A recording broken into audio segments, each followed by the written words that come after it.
Download the BCSN Plus app today. The night is darkest before the dawn, said Harvey Dent, a.k.a. Two-Face. That felt like a nice reference. Beautiful sunset, though. D3 soccer, Albion and Adrian, 39th minute. The free kick deflects off Tristan's battle and falls to Kyle Peterson for the opening goal. That breaks an 8-match drought for Peterson without a score. Adrian leads 1-0. 58th minute. The cross by Esteban Mercado is blocked by Ivan Murillo. Hits it one time. Whew! What a goal for Murillo, his first goal in 7 matches. The Brits tie this match up at 1. We head to the 79th minute. Ryan Dyke gets the 1-2 pass. And is that first touch too big?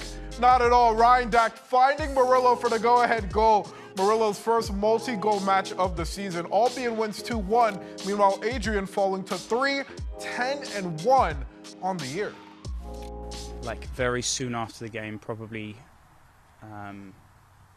keeping it short, just decompressing a little bit, and then trying to figure out what went wrong there, because it was all going quite smooth and we had it under control, and then you don't. But I've been in the game long enough to know how momentum can shift, and I guess it did. Takes one goal and it's completely shifted. So yeah, disappointing.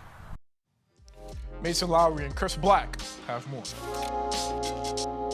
It really did feel like a somewhat typical tale of two halves. Adrian really dominant in the first 45 minutes against a free-scoring Albion team. They score more goals by some distance than anybody else in the MIAA. What, to you, Chris, changed in the second half?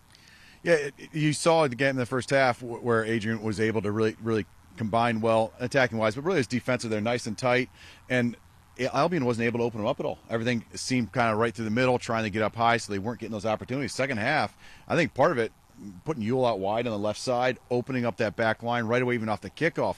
Albion went wide on the right side as well, and that's a way to combat that 3-4-3. You try to spread those backs out, pull a midfielder to the wide side, and suddenly you can own that midfield, and that's where the result, I think, came from. That's where opportunities came from. And you end up with a lot of video. You get those lived experiences to be able to look back on. And you've got, hey, look what we did the first half. There's a result, 1-0 lead. Look what we did the second half. There's a result. We ended up a 1-2 loss. Let's look at what we did. What can we build on? What can we change going forward? And that's part of coaching, right? You take those lived experiences, and he's going to kind of twist them a little bit and get the most out of his kids. There you have it. Adrian owns the first 45 minutes, but Albion takes the points. Back to you.